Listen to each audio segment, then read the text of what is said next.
आंबेजोगाई शहरात एका कार्यक्रमानिमित्त MIM संघटनेचे कार्यकारी अध्यक्ष डॉक्टर गफार कादरी आले असता त्यांनी पत्रकारांसोबत चर्चा केली। और सभी जो वरिष्ठ कारकुनान हैं वो अंबाजोगाई शहर के अंदर में ऑल इंडिया मजलिस इत्तेहादुल मुस्लिमीन AIMIM के प्रचार और प्रसार को बढ़ाने के लिए और आज भारत के अंदर में जो कुछ भी कंडीशन चल रही है, आज महाराष्ट्र के अंदर में जो कुछ भी कंडीशन चल रही है, इन सारे के ताल्लुक से एक हालात हाजरा यहाँ पर हमने डॉक्टर गफ्फार कादरी साहब की मौजूदगी में वो यहाँ पर उसको एड्रेस करेंगे। साथ ही साथ आज AIMIM अंबाजोगाई यूनिट की तरफ से अंबाजोगाई शहर और तालुका के 112 पदाधिकारी यहाँ पर इंशाल्लाह नियुक्त किए जाने वाले हैं। डॉक्टर गफ्फार कादरी साहब वर्किंग प्रेसिडेंट महाराष्ट्र, इनके मौजूदगी में इस प्रोग्राम को यहाँ पर इंशाल्लाह अंजाम दिया जाएगा। साथ ही साथ यहाँ पर जो हालात हाजरा का प्रोग्राम होगा, उस प्रोग्राम के ऊपर डॉक्टर साहब जो है वो मुखातिब होंगे पब्लिक से और वो खुद खिताब करेंगे। बीड जिला सदर यहाँ पर बात करेंगे और जो सभा है वो सदर बाजार बड़ यहाँ पर उस प्रोग्राम को ऑर्गेनाइज किया गया है। अंबाजोगाई तालुके में हमेशा से, अंबाजोगाई शहर के अंदर में हमेशा से जिस तरह का एक राजकारण चल रहा है कि एक राजकिशोर दूसरा नंद किशोर और उसको छोड़कर कोई तीसरा पर्याय यहाँ पर उपलब्ध नहीं हो रहा है। अंबाजोगाई शहर के अंदर में 40% मुस्लिम आबादी होने के बावजूद भी मुसलमानों को कोई राजकीय, सामाजिक, आर्थिक या विकास का किसी भी तरह का प्रतिनिधित्व यहाँ पर प्रदान नहीं किया जाता। इसके लिए ऑल इंडिया मजलिस इत्तेहादुल मुस्लिमीन अपने दलित, वंचित, जिस किस्म के लोग हैं, मजबूर लोग हैं, मजलूम लोग हैं, उन सब लोगों को हक उनका दिलाने के लिए और उनको हक अदा करवाने के लिए यहाँ पर इस प्रोग्राम को यहाँ पर डॉक्टर गफ्फार कादरी साहब के मौजूदगी में इस प्रोग्राम को ऑर्गनाइज किया गया है। ते नवीन चेहरे आहे, तरी सुद्धा आपण प्रश्न विचारलं। मी आपल्या प्रश्नाच्या उत्तराच्या माध्यमाने, तुमच्या माध्यमाने सर्वांना सांगू इच्छितो की MIM पक्ष कोणाची मक्तेदारी नाही। या पक्षामध्ये सर्वांना प्रवेश देण्यात येईल। सर्वांचे आम्ही पक्षामध्ये स्वागत करतो। तरी सुद्धा जे कोणी पक्षामध्ये येत आहे त्यांना आम्ही सन्मानाने त्यांचे स्वागत करू असं आमचं म्हणणं आहे। महाराष्ट्र में सर एक सवाल है, महाराष्ट्र की राजनीति में इतना सारा उथल पुथल आप देख रहे हैं, इसमें MIM का क्या रोल है और आगे क्या भूमिका रहेंगे, इस पे कुछ बात कर सकते हैं? महाराष्ट्र में पॉलिटिक्स बहुत निचली सतह पे जा रहा है। महाराष्ट्र जो हिंदुस्तान का एक प्रगतिशील, तरक्की याफ्ता स्टेट था, उसकी सियासत इतनी घटिया हो सकती है वो हम आप सोच भी नहीं सकते। देखिए 2014 के बाद 2019 के इंतखाबात हुए। 2014 से 2019 महाराष्ट्र में शिवसेना भाजपा की गवर्नमेंट थी, मगर जब 2019 का चुनाव हुआ विधानसभा का, तो महाराष्ट्र की जनता ने ये सीन भी देखा कि सुबह सुबह 5 बजे राष्ट्रवादी पार्टी के कोई नेता अजीत पवार और देवेंद्र फडणवीस जी गवर्नर हाउस पहुंचकर शपथ विधि कर रहे हैं। एक बनता है मुख्यमंत्री, दूसरा बनता है उप मुख्यमंत्री। वो शादी टूट जाती है। फिर महाविकास आघाड़ी यानी नजरियात का, आइडियोलॉजी का महाखतर।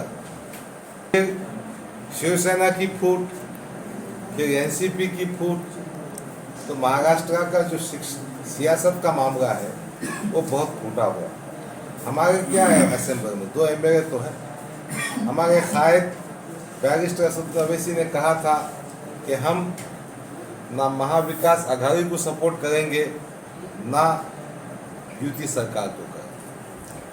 जब हमारी संख्या ज़्यादा होगी तो हमारी बात का वजन होगा, असर होगा, और वही संख्या बढ़ाने के लिए हम गांव-गांव, शहर-शहर फिर रहे हैं ताकि पार्टी को आगे बढ़ा सकें और जनता को बता सकें कि कोई चौकीदार बना बैठा है और कोई दुकानदार बना बैठा है। मराठा आरक्षण मिलना नहीं मिलना ये तो बहुत अच्छा विषय है, मगर इसका इतना राजकारण हो रहा है कि बेचारे मराठों को समझ में नहीं आ रहा क्या क्या होगा। मैंने पूरे मराठा रिजर्वेशन को गौर से देखा। मेरी भी आपसे गुजारिश है कि सुप्रीम कोर्ट ने जो मराठा आरक्षण महाविकास आघाड़ी ने दिया था गायकवाड़ कमीशन रिपोर्ट के बाद, जिसको बॉम्बे हाई कोर्ट ने अपहेल्ड किया था, सुप्रीम कोर्ट की कॉन्स्टिट्यूशनल बेंच पे गया था। उस कॉन्स्टिट्यूशनल बेंच में 5 जजेस होते हैं, वो आप निर्णय पढ़ लीजिए। वो निर्णय क्या था? It was on 3 points. आप जरा नोट कर लीजिए, आप थोड़ा मालूम कर लीजिए। मोदी सरकार ने अपने कॉन्स्टिट्यूशनल अमेंडमेंट के जरिए 103 नंबर है उसका, 103 कॉन्स्टिट्यूशनल अमेंडमेंट, उसके जरिए उन्होंने रिजर्वेशन देने के पावर्स पार्लियामेंट के पास ले लिए हैं। और जब तक प्रेसिडेंट ऑफ इंडिया रिजर्वेशन नहीं देगा, कोई रिजर्वेशन मिल नहीं सकता। 18 सितंबर को मोदी साहब पार्लियामेंट में देवेंद्र फडणवीस साहब जाकर बैठ जाना चाहिए और ये मांग करना चाहिए कि भारत की पार्लियामेंट में गायकवाड़ कमीशन के आधार पर रिजर्वेशन दिया जाए। मराठों का तो खेल खंडोबा कर देगा ये, यानी रिजर्वेशन कैसा मांगना मालूम ही नहीं।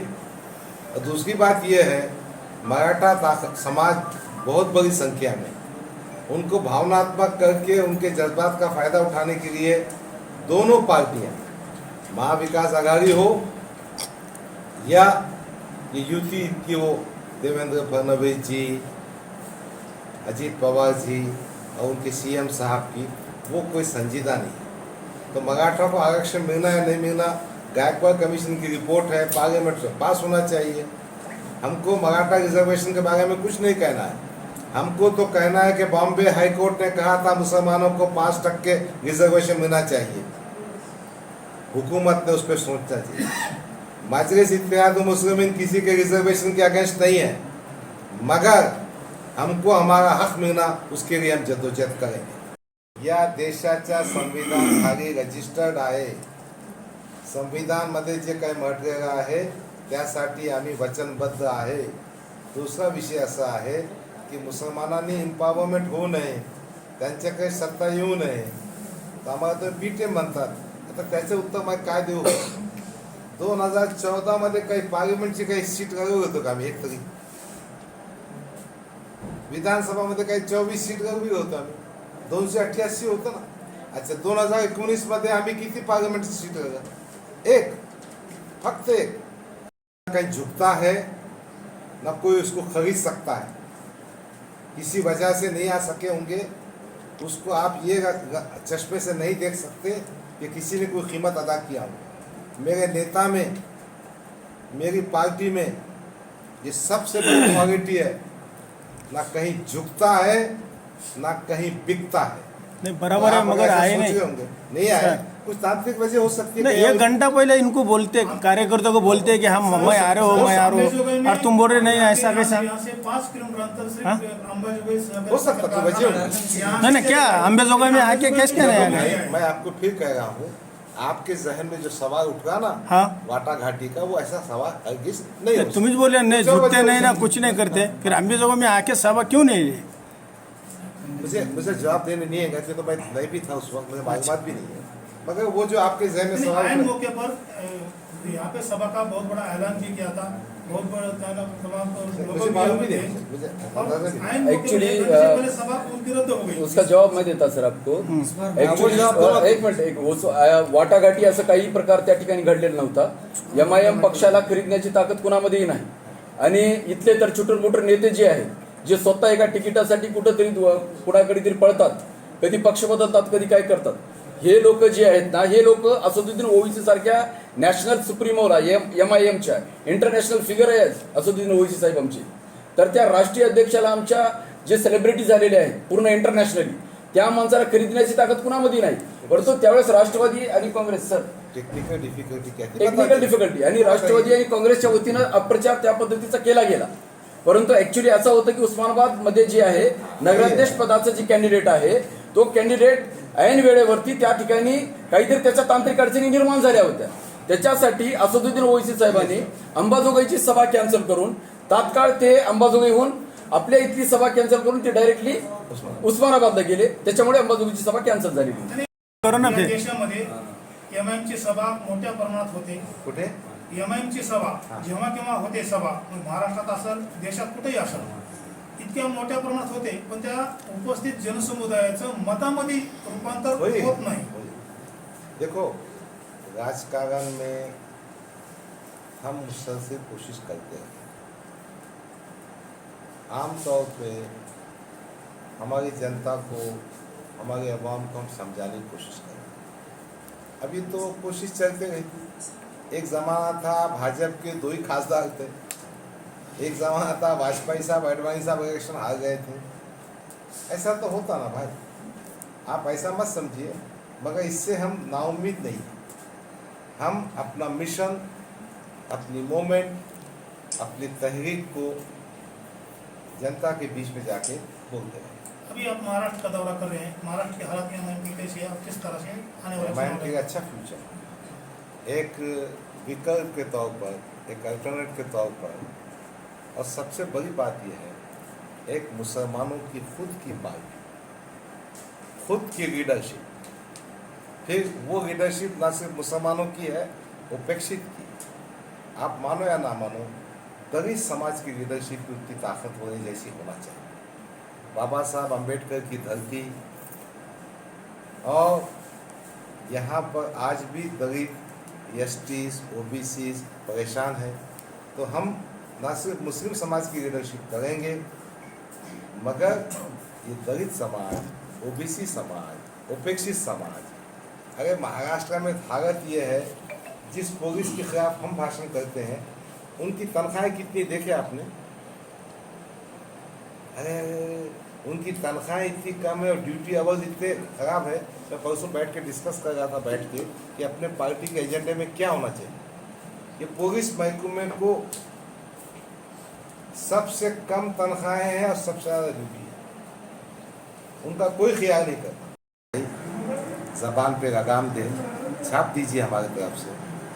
होश में आके बातें करो. शरद पवार के जूते उठाओ, क्या धोने का है धो. और मेहरबानी करके हमारे नेताओं को बदनाम मत करो.